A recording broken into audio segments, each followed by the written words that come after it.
Brian O'Donnell, everybody!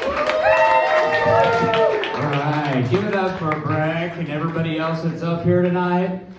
I am not a very good gift giver. I do give good advice on gifts. My sister called and said, hey, your son's graduating from high school, and I would like to get him a feminist gift. I said, that's great, it's timely, it's good for a young man.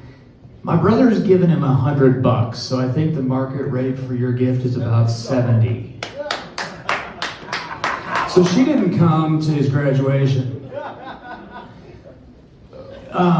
My uncle was given a gift when I was younger, and it was edible underwear. And I was curious, and I was just thinking, oh, a great big box of funny shaped fruit roll-ups, right? And I started thinking about it as I got older, and I thought, well, I don't even know how to shop for those. I mean, I'm sure I could find them online, but is it his or hers? I don't know. Do you get a size? And I was really puzzled with this, and so like anybody else, I called my mom and I said, Mom, how do you shop for edible underwear? And she said, honey, just get the biggest ones they have, that way you have leftovers. And that's a real good reason to love my mom. She gives great advice. But my advice to my kids is tougher. I probably like anybody else that's a parent, we just lie to our kids nonstop. We start out telling them that Santa Claus is real and the Easter Bunny's real and condoms feel just as good as not using condoms. It's all lies.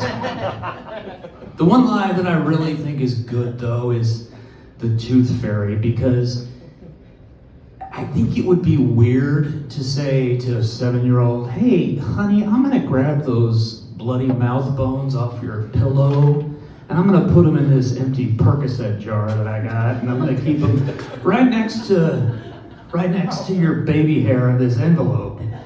And then I can see the kid going, well, what's next? Is Uncle Tim gonna come take my pubes and make a Bob Ross wig? How does this work? So I'm happy with them just believing that a twink with a wand and a bag of coins comes into their room. I think that's the right thing to teach them. But there aren't rule books for parenting. We have to figure it out. I figured out that the head of a 9-month-old will stop a ceiling fan really quick on medium speed. And you're probably wondering, well, why did you hold him up there long enough to stop the fan? And it's because I had him up there and I couldn't reach the switch, so I figured I'd just finish, right? He's doing reasonably okay. He's got a 504 and he's good. But somebody else asked me, well, did you ever do that again, or does the head stop on high? And I said, guys, you don't understand parenting. If you hit the ER too soon, too many times, they start asking a lot more questions, and I had to pace myself.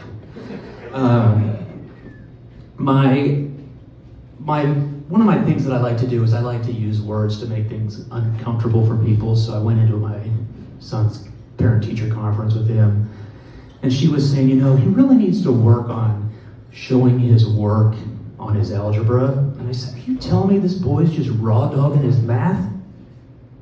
And she looked and I said, I'm kidding, I don't mean that. But my son heard it. And so when he went to the dentist, he said, hey, I'm doing okay, right? And he said, well, are you brushing and flossing? He goes, yeah, I raw dog my mouth every night. And that is where CPS comes in.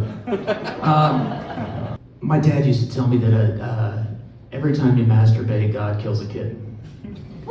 And I grew up with that, and you grow up with things and you believe that. I don't know if that's a thing for anybody else, but I went to Petco the other day, and there are a lot of kittens up for adoption. Some of you are not pulling your weight.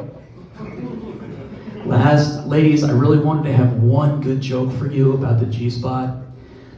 I looked frantically for about 3 minutes, and I could not find it. But I've learned that you guys are better at finding those things on your own. So next time, I'm Ryan. Thanks a lot.